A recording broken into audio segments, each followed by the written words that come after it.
ఇక కారుమూరి వెంకటరెడ్డి, కారు కోతల వెంకటరెడ్డిగా సిగ్గుందారా నీకు మాట్లాడేటప్పుడు? అన్నవే కదా తింటుంది, లేక అశుద్ధం తింటున్నావా? రోజు అబద్ధాలు చేయటం. రాజారెడ్డి హత్య కేసులో కూడా చంద్రబాబు నాయుడు గారు ఉన్నారు. అయినా మాకు రంగా గారి హత్య కేసులో ఎవరున్నారా? ఇదే రజనీ. ఏ రజనీ? కన్నా రజనీ అని ఒక కోటు గాని కోటేసుకొని లాయర్ గాని లాయర్ వేషంలో ఏదో దిశలో పొడిచానని చెప్పుకునే కన్నా రజనీ చెప్పిందిరా, రంగా గారి హత్య కేసులో రాజారెడ్డి దగ్గర ఉన్న బాంబులు వేశారని. మేం చెప్పటం కాదురా.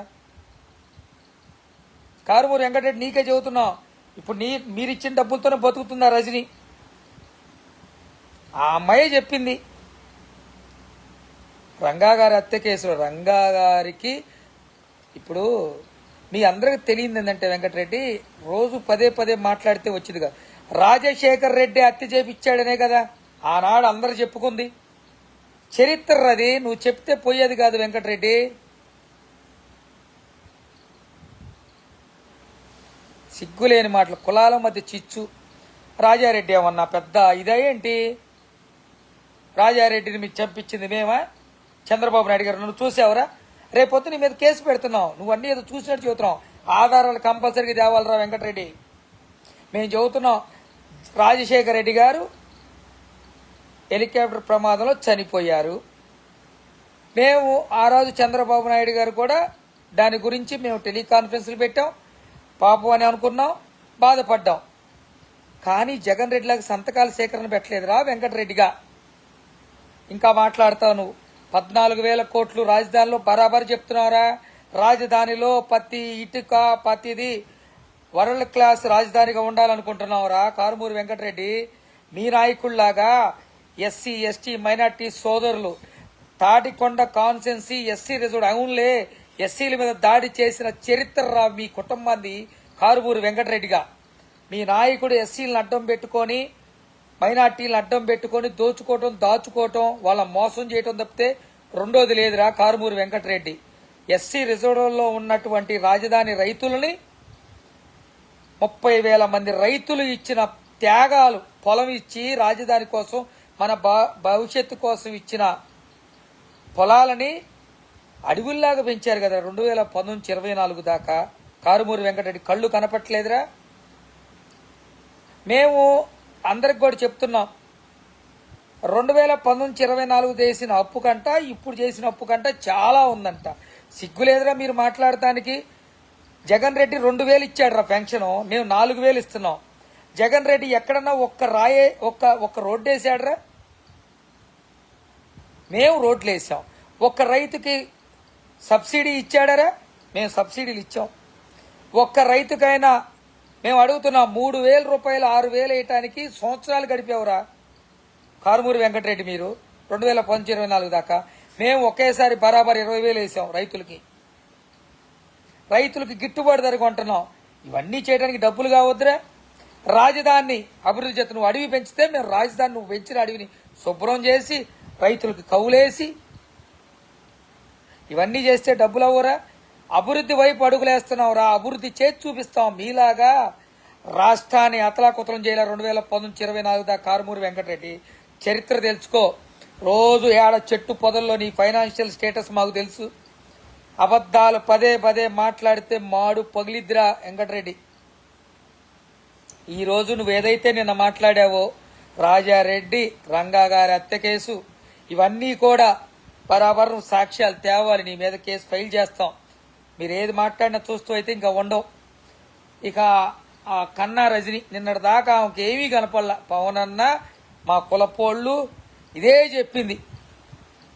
ఇప్పుడు ఆ కులపోళ్ళు ఒక పేజర్ వేసుకొని అదేది దాన్ని ఏదో అంటారు, ఆమెకు ఒక్కడికే జరిగినట్టు గుండె ఆపరేషను ఎవరికి జరగనట్టు దాన్ని అడ్డం పెట్టుకొని డబ్బులు వసూలు చేసుకొని దండిగా తిరిగినట్టు రజని ఆ రోజు 2024 ఎలక్షన్లో వైఎస్ఆర్సీపీ ఏజెంట్లు లేరమ్మా. ఎక్కడ సిగ్గుండి మాట్లాడుతున్నావా రజని, లేకపోతే తెలుగుండి మాట్లాడుతున్నావా?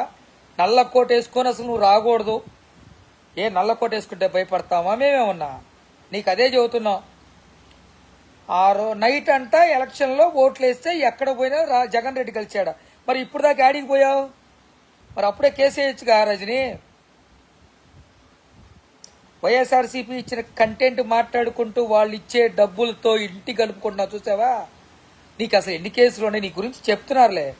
గార్డెన్స్లో కృష్ణనగర్లో కూడా చెబుతున్నారు నీ గురించి, రకరకాలుగా చెబుతున్నారు నీ గురించి. మేము ఎక్కువ మాట్లాడకూడదు అనుకున్నాం. మా కులపోలకు బాగా వేసావుగా. పాపం వాళ్ళు ఇచ్చిన డబ్బులతో బాగా మెక్కి బాగా వెనకేసుకున్నావుగా.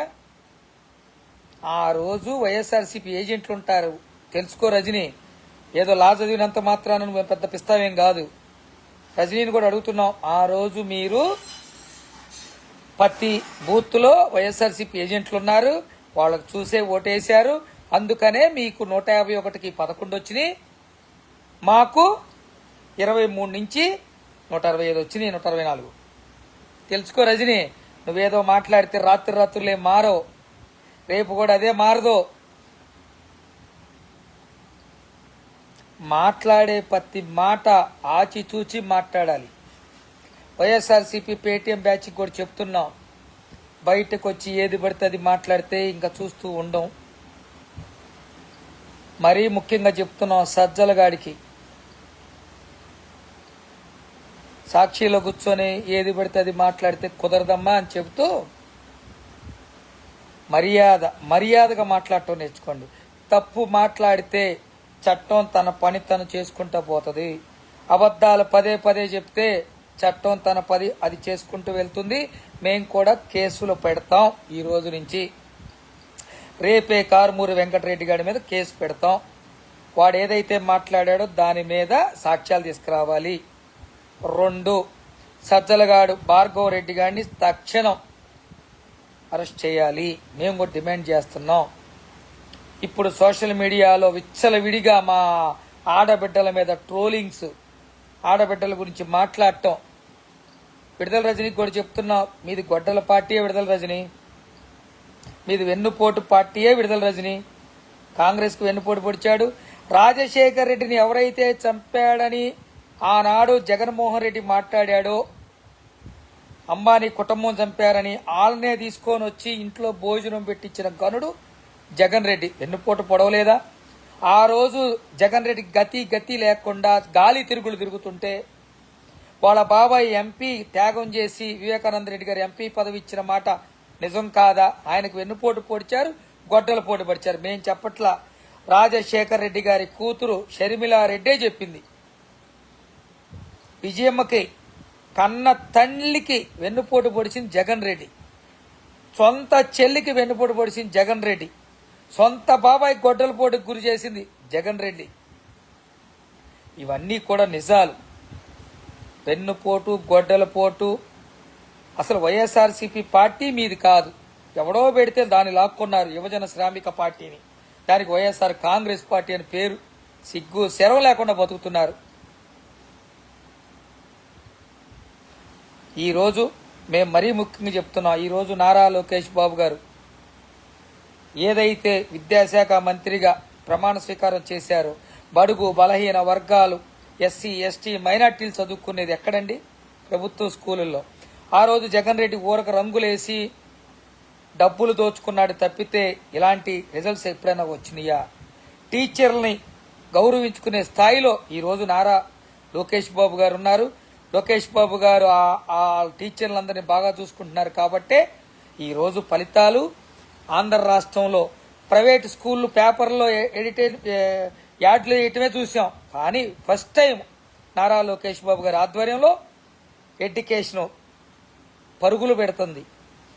అది కూడా ఉన్నోడికి చదువు కాదు, లేని బడుగు బలహీన వర్గాలకి, ఎస్సీ ఎస్టీ మైనారిటీ వర్గం. ఎందుకు చెప్తున్నాము అంటే, మీరు ఏ స్కూల్కైనా వెళ్ళండి, స్కూళ్ళలో చదువుకునేది వాళ్లే. వాళ్ళందరికీ నాణ్యమైన చదువు అందించాలి, నాణ్యమైన బట్టలు అందించాలి, నాణ్యమైన క్రీడలు అందించాలి, వారికి ఆరోగ్యం బాగుండాలని పరితపించే నారా లోకేష్ బాబు గారు విజయం సాధించినందుకు నారా లోకేష్ బాబు గారికి, ఆ చదువులు చెప్పిన చదువులమ్మలు, చదువులు మాస్టర్లకి, టీచర్ల గారికి, బాగా చదువుకొని మంచి మార్కులతో పాస్ అయినటువంటి విద్యార్థులందరికీ కూడా మా హృదయపూర్వక ధన్యవాదాలు తెలియజేస్తున్నాం.